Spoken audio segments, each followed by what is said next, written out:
Angkatan yang jahat dan tidak setia ini tidak akan diberi tanda selain tanda Nabi Yunus. Romo, suster, Bapak Ibu, saudara-saudari umat beriman sekalian yang terkasih. Yesus kecewa.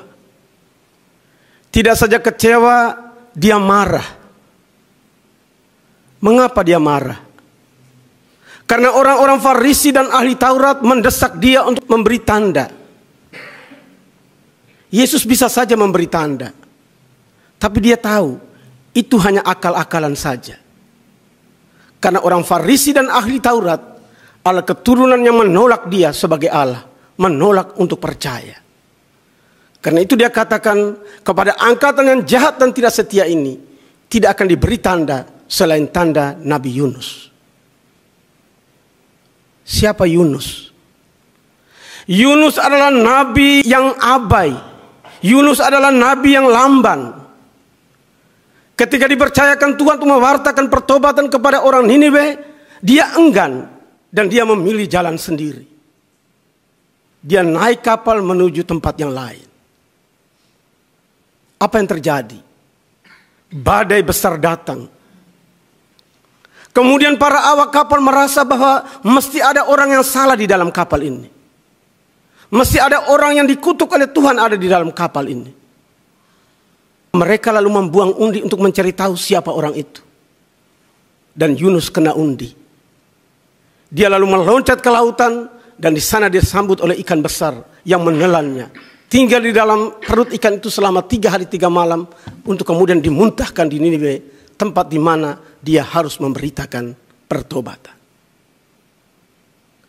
Kisah Yunus adalah kisah yang mau menunjuk kepada kita semua bahwa Allah adalah Allah yang berkuasa, yang berdaulat dan bisa memberikan hukuman apabila kita abai.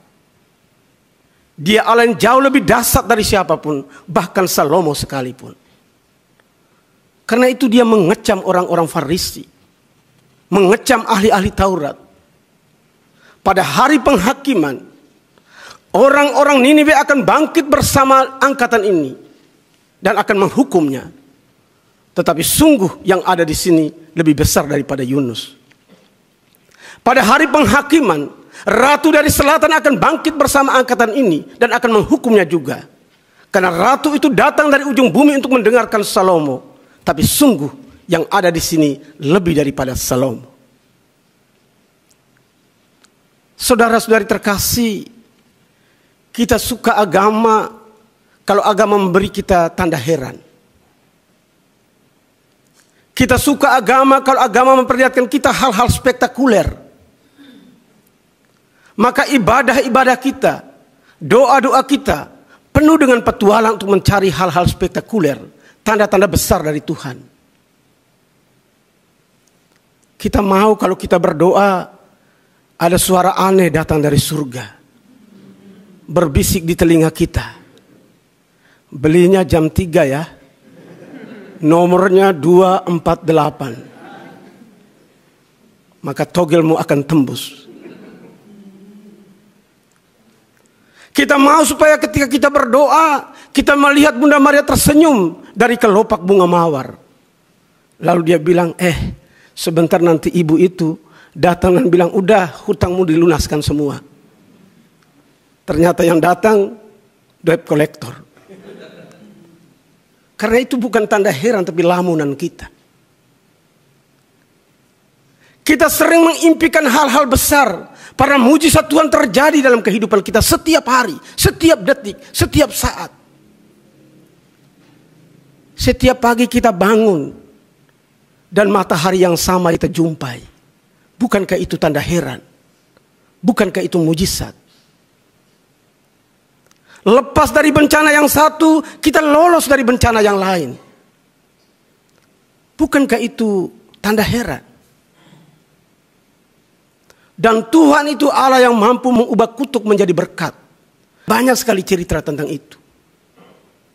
Mungkin Bapak Ibu pernah mengetahui cerita tentang Nick, seorang yang lahir tanpa tangan dan kaki. Dunia seperti tidak berpihak pada dia. Dia putus asa dan masa kecil dia memutuskan ingin bunuh diri. Tapi lama dia bergulat dengan kehidupannya, bergulat dengan Tuhannya. Dan dia akhirnya menemukan jawaban, dia membatalkan rencana bunuh diri. Dia selalu bersama ibunya untuk berdoa kepada Tuhan untuk memulai kehidupan yang baru. Dan Nick berjuang hidup tanpa tangan dan kaki. Dia kemudian bisa menulis cepat dengan kakinya 45 kata per menit. Pada umur 21 tahun, dia mendapat 2 gelar studinya, yaitu sarjana akuntansi dan perencanaan keuangan. Di usia yang lebih dewasa, dia menjadi seorang perenang yang baik, lalu kemudian menjadi motivator. Lihat saudara, tanda-tanda besar terjadi dalam hidup kita. Kalau kita percaya bahwa Tuhan bisa melakukannya. Dia bisa mengubah kutuk menjadi berkat. Tapi kalau kita abai, kita lupa, Tuhan akan mengubah berkat menjadi kutuk. Dia bisa mengaduk-aduk kita di tengah bencana, di tengah tragedi, agar kita dimuntahkan dalam kehidupan lain yang berbeda. Pernah dengar cerita Raja Midas? Raja yang susah sekali. Tapi dia selalu berdoa supaya Tuhan mengubah menjadi orang kaya. Dia berdoa terus-menerus dan Tuhan mengabulkan doanya. Supaya apa saja yang dia sentuh bisa berubah menjadi emas. Dia menyentuh cincinnya dan cincin itu berubah menjadi emas. Dia mengubah kalung, lalu kalung itu berubah menjadi emas. Dia menjadi tiba-tiba orang kaya. Lalu Tuhan bilang, stop. Sekarang kamu dengan uang yang ada, kekayaan yang ada kamu berbagi. Tapi tidak. Dia terus berjuang dan dia menjadi sombong dan dia menjadi serakah. Dan dia terus menyentuh segala sesuatu supaya mendatangkan kekayaan demi kekayaan. Dia menyentuh tempat tidurnya dan tempat tidurnya berubah menjadi emas. Dan dia tidak bisa tidur lagi. Dia menyentuh istrinya, istrinya berubah menjadi emas. Dan dia tidak bisa lagi memeluk istrinya. Dia menyentuh makanan dan makan juga berubah menjadi emas. Dan dia tidak bisa makan. Maka terkutuklah dia. Kemudian mati karena kelaparan dan tanpa kasih sayang orang-orang di sekitar. Saudara-saudara terkasih, mari kita bersyukur atas setiap tanda heran yang Tuhan kerjakan secara biasa dalam kehidupan kita sehari-hari. Yang kita rasakan dalam kehidupan kita sehari-hari. Dan percayalah, Tuhan itu baik. Tak berkesudahan kasih setianya.